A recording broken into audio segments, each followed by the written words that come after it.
పింఛన్ల పంపిణీపై CS review చేస్తారని అన్నారు ఎన్టీఆర్ జిల్లా కలెక్టర్ ఢిల్లీరావు. రేపు సచివాలయాల్లో ఉన్న అసిస్టెంట్లతో పంపిణీకి ఏర్పాట్లు చేయాలని సూచించామని అన్నారు.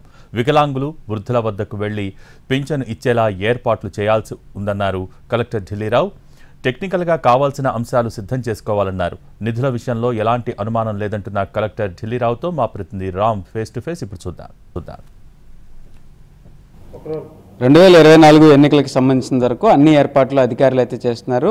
దీనికి సంబంధించి అలాగే మిగతా ఈ పెన్షన్ల పంపిణీ కావచ్చు, మిగతా సేవలు ఏవైతే పౌర సేవలు ఉన్నాయో వాటికి సంబంధించి కావచ్చు, ఎటువంటి జాగ్రత్తలు తీసుకుంటున్నారు, ఏ విధంగా ఏర్పాట్లు చేయడం జరుగుతుంది, ఇవన్నీ కూడా మనతో మాట్లాడడానికి ఎన్టీఆర్ జిల్లా కలెక్టర్ ఢిల్లీరావు ఉన్నారు. ఆయనతో ఒకసారి మాట్లాడదాం. సార్, ఎన్నికలకి సంబంధించినంత వరకు బూత్ ఏర్పాట్లు కావచ్చు, దీనికి సంబంధించి ఎలక్టోరల్ అంతా రెడీ అయిపోయింది. కాకపోతే స్థానికంగా ఎటువంటి ఈ కోడ్ ఆఫ్ కండక్ట్ని ఎట్లా, మోడల్ కోడ్ ఆఫ్ కండక్ట్ ఎట్లా మెయింటైన్ అవుతుంది, దానికి సంబంధించి కూడా ఎటువంటి జాగ్రత్తలు తీసుకుంటున్నారు ఏంటి?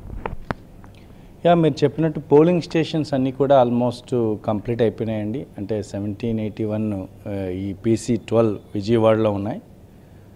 పక్కన ఉండే PC-11లో ఒక 82 పోలింగ్ స్టేషన్స్ కూడా మాకు వస్తున్నాయి. వీటికి సంబంధించిన అష్యూర్డ్ మినిమం ఫెసిలిటీస్ అంటాం, అది అన్నిటికి కూడా కంప్లీట్ అయినాయి. ఫొటోస్ కూడా అప్డేట్ అయినాయి.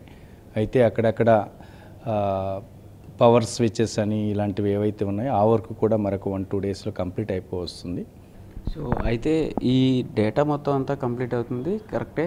వాలంటీర్లకు సంబంధించినంత వరకు ఎలక్షన్లకు ప్రాసెస్లో ఎక్కడ వినియోగించకూడదు, ఎటువంటి దీనిలోనూ కూడా వాళ్ళని ఇన్వాల్వ్ చేయకూడదు అని చెప్పేసి చెప్తున్న నేపథ్యంలో ఇప్పుడు పెన్షన్ల పంపిణీ విషయంలో కూడా కొంత డిస్టర్బెన్స్ నెలకొన్న పరిస్థితి ఉంది. ఎట్లా చేయబోతున్నారు పెన్షన్ల పంపిణీ?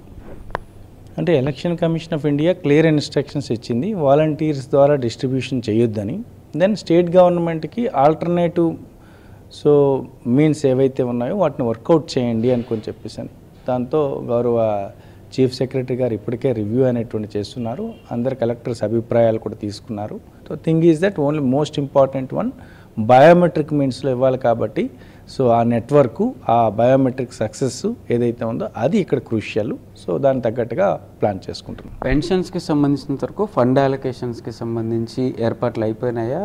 ఇంకా దానిలో కూడా ఏమైనా నిర్ణయాలు తీసుకోవాల్సిన అవసరం? అటువంటిది ఏమీ లేదండి.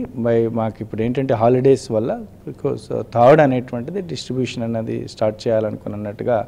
ఎందుకంటే ఇప్పుడు వీళ్ళందరూ కూడా ఫంక్షనల్ అసిస్టెంట్స్కి లాగిన్స్, వాళ్ళ యొక్క పాస్వర్డ్స్ క్రియేట్ చేయడము, వాళ్ళ దాంట్లో డేటా రావడము, వాళ్ళు బయోమెట్రిక్ డివైసెస్లో చేయడము, ఈ ప్రాసెస్ అనేటువంటి జరుగుతుంది. కాబట్టి that maybe on 3rd afternoon అనేటువంటి process will start. Camera person రెడ్డితో రామ్, NTV, విజయవాడ నుంచి.